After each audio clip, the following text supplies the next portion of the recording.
Welcome back to channel Todopedia, dan di video kali ini ya kita bakalan bahas beberapa berita terbaru, update terbaru terkait bursa saham untuk edisi tanggal 22 Juli 2025.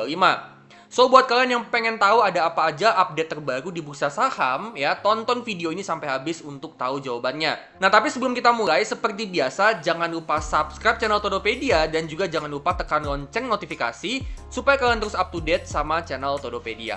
Terus selain itu, jangan lupa juga untuk cek produk digital dan jasa digital yang gue punya di Linkit/Todopedia, atau kalian juga bisa akses di channel page Todopedia di bagian tab store. Di situ kalian bisa cek produk dan jasa digital yang gue punya yang bisa bantuin investasi kalian. Dan kalian juga bisa join membership Todopedia, di mana di sini kalian akan dapat extra benefit, di antaranya kalian akan dapat stock pick terupdate, ya, saham-saham pilihan untuk investasi jangka panjang. Kalian juga akan dapat video eksklusif untuk para member, ada artikel premium juga, template Excel, dan juga ada live Q&A khusus untuk para member. Dan ini kalian bisa dapatkan dengan harga yang terjangkau. Cara joinnya itu kalian bisa masuk ke link yang ada di bawah ya, di sebelahnya bintang merah, bit.ly/join membership Todopedia. Ya, di situ kalian bisa join di link itu ya, dan nanti setelah kalian join, kalian bisa dapetin benefitnya di playlist Todopedia yang namanya adalah video khusus membership. Itu kalian bisa akses di channel page-nya Todopedia. Oke, kalau gitu yuk langsung aja kita ke videonya.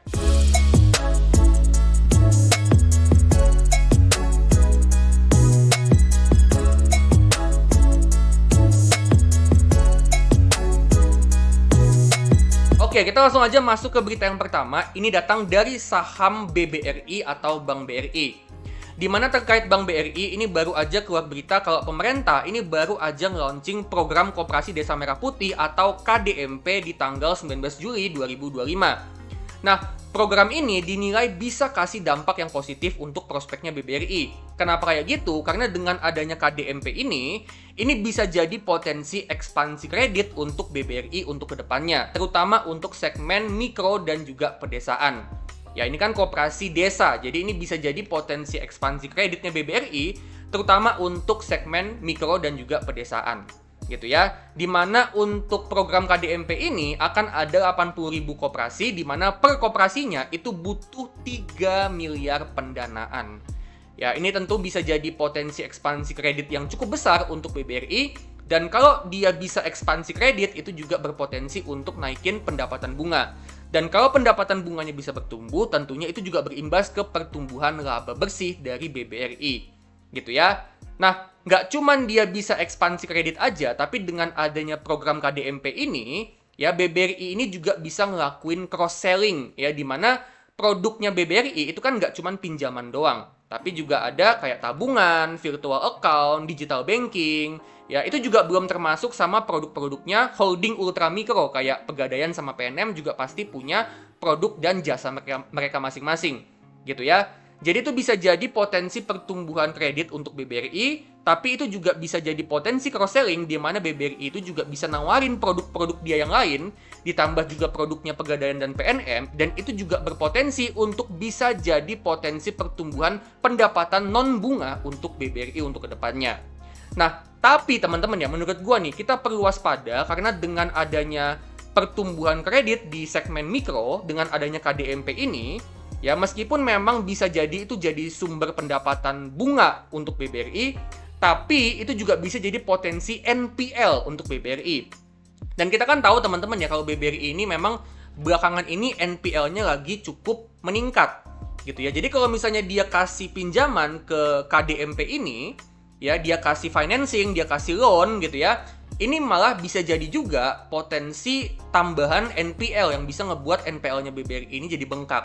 Jadi meskipun ini prospeknya bagus, tapi teman-teman yang mungkin hold saham BBRI atau mau beli saham BBRI, ya, menurut gue tetap mesti waspada karena di balik potensi ekspansi kredit itu juga ada potensi kenaikan NPL. Oke, berita yang berikutnya ini datang dari saham TPIA atau Chandra Asri Pasifik, di mana baru-baru ini keluar berita kalau bosnya TPIA ini baru aja beli lagi sahamnya ketika harganya turun. Ya, jadi direkturnya TPIA yaitu Bapak Raymond, ini dia baru aja beli lagi sebanyak 50.000 lembar saham TPIA di tanggal 17 Juli 2025, dan dia belinya itu di harga 97.50. Ya, nah si Bapak Raymond ini bilang kalau transaksinya ini dilakukan untuk tujuan invest jangka panjang. Nah, dia nggak ngejelasin lagi ya secara lebih detail ya, jangka panjangnya itu kenapa dia milih TPIA untuk invest jangka panjang. Nah, itu dia nggak jelasin lagi lebih detailnya. Tapi intinya dia beli saham TPIA di harga 9750. Nah, gue pribadi ya, gue sebenarnya nggak ngelihat TPIA ini bagus untuk invest jangka panjang. Ya, menurut gue TPIA ini sangat nggak bagus untuk invest jangka panjang. Kenapa kayak gitu? Karena ya sebenarnya pertumbuhannya juga nggak gitu bagus gitu ya. Marginnya juga kecil banget untuk bisnisnya.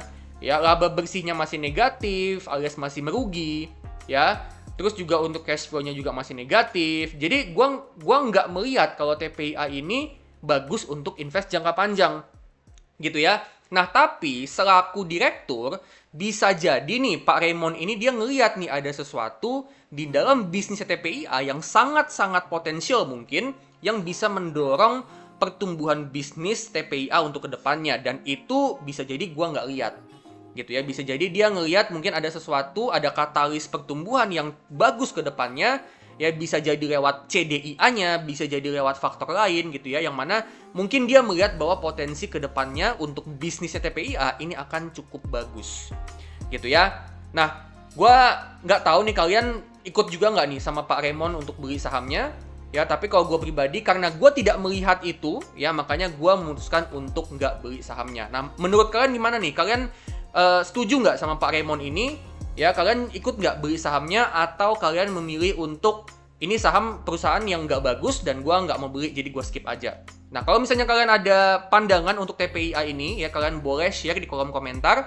Ya, siapa tahu nih bisa jadi insight, bisa jadi info tambahan untuk gue dan juga buat penonton yang lain. Tapi intinya saham TPIA dengan dia dibeli sama direkturnya ya, bisa jadi memang ada potensi yang cukup bagus ke depannya. Cuman gue sendiri ngelihat kalau untuk sekarang TPIA ini nggak bagus untuk investasi. Dan kita masuk ke berita yang ketiga. Berita yang terakhir ini datang dari saham Brand atau Barito Renewables.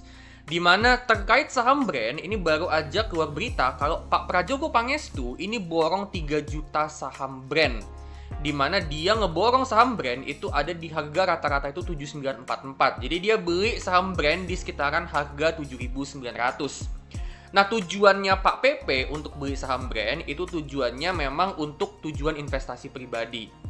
Gitu ya. Jadi memang ya Pak PP sesimpel dia mau investasi ya, dan dia beli saham Brand. Nah, menurut gua pribadi ya, ini tuh pertanda kalau memang Pak Prajogo dan juga manajemennya Brand ini percaya kalau prospek bisnisnya Brand ke depannya ini akan cukup bagus. Nah, jadi menurut gue ya, ini salah satu keunggulan dari grupnya Pak PP, grupnya Barito.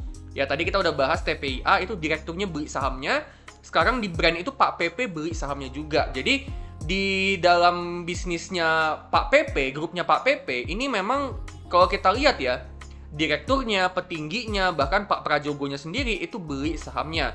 Ya, which is bisa jadi ya, ini sinyal kalau memang manajemennya Brand, TPIA, dan juga bisnis-bisnis Barito Group itu memang ya bisa jadi memang ada kepercayaan bahwa bisnisnya itu ke depannya prospeknya akan bagus. Gitu ya. Jadi ini adalah salah satu keunggulan dari grupnya Pak PP, grup Barito. Ya, nah cuman menurut gue pribadi nih, pandangan gue pribadi ya, gue tidak melihat kalau Brand itu sebenarnya bagus untuk investasi. Dimana untuk PI-nya sendiri ini 500 kali, ya tentu nggak bisa dijustifikasi dengan apapun gitu ya kalau kita bicara soal analisa saham untuk invest jangka panjang. Ya, PI yang sampai 500 kali ini tidak bisa dijustifikasi sama apapun. Gitu ya, artinya logikanya kita balik modal itu 517 tahun kemudian, udah keburu meninggal teman-teman ya. Nah, kalau gue ngelihatnya gitu teman-teman, jadi nggak ada alasan untuk kita beli saham Brand untuk invest jangka panjang. Gitu ya, apalagi dia juga masih dalam proses untuk ngembangin bisnis renewable energinya. Gitu ya, dia masih dalam proses untuk ngembangin bisnis pembangkit listrik tenaga geotermal sama tenaga angin. Gitu ya, dan dia ngembangin bisnisnya itu dengan cara dia itu ngambil utang teman-teman. Dimana memang Brand ini utangnya cukup besar ya, kita bisa lihat di sini pinjaman jangka panjangnya sampai 31 triliun ya, dari total aset itu 63 triliun. Jadi dari aset yang dia punya separuhnya itu dari utang. Kayak gitu teman-teman ya. Separuhnya itu isinya adalah pinjaman. Itu baru jangka panjangnya, belum kalau ditambah sama jangka pendeknya gitu ya. Jadi kalau menurut gua untuk saham brand tentu dengan dia utangnya banyak dan valuasinya masih mahal banget sampai 500 kali, tentu saham brand ini nggak bagus ya buat invest jangka panjang gitu ya. Nah cuman sekali lagi teman-teman, ini kan Pak Prajogo Pangestu, dia ini kan memang yang punya bisnisnya gitu ya. Artinya bisa jadi dia melihat sesuatu yang kita ini nggak lihat, termasuk gue juga nggak lihat ya, yang mana di dalamnya itu dia melihat bahwa brand ini punya potensi yang besar. Tentu dong sebagai pemilik, tentu dia kalau misalnya dia mau investasi itu kan pasti dengan pertimbangan dong. Kalau misalnya dia punya tujuan beli saham buat investasi pribadi, tentu dia pakai pertimbangan dong untuk beli sahamnya dong. Nggak mungkin dia sembarangan beli gitu ya. Jadi intinya adalah gue sendiri nggak ngelihat ini bagus untuk saham brand, tapi dengan Pak Prajogo Pangestu beli saham brand, ya ditambah tadi juga ya Pak Raymond itu dia beli TPIA, bisa jadi memang ya manajemennya Barito Group gitu ya, manajemennya perusahaan di grupnya Pak PP ini punya tingkat kepercayaan yang cukup tinggi ya, bahwa bisnisnya Barito Group, bisnisnya Pak PP, grupnya Pak PP ini punya prospek yang bagus untuk kedepannya. Nah, kalau menurut kalian gimana nih tentang saham brand? Bagus nggak sih buat invest jangka panjang gitu ya? Bagus nggak sih buat kedepannya prospeknya gimana? Kalau misalnya kalian punya opini, boleh tulis di kolom komentar. Nah kalau menurut gua, brand ini memang punya potensi pertumbuhan bisnis yang bagus banget untuk kedepannya, terutama untuk jangka panjang banget. Dimana brand ini kan mereka ngembangin pembangkit listrik tenaga geotermal dan juga pembangkit listrik tenaga angin. Dan untuk brand ini, cara mereka untuk ekspansi bisnis, cara mereka ngembangin bisnis itu adalah dengan mereka itu akuisisi aset-aset panas bumi. Gitu ya, jadi mereka itu nggak ngebangun lagi dari nol untuk infrastrukturnya.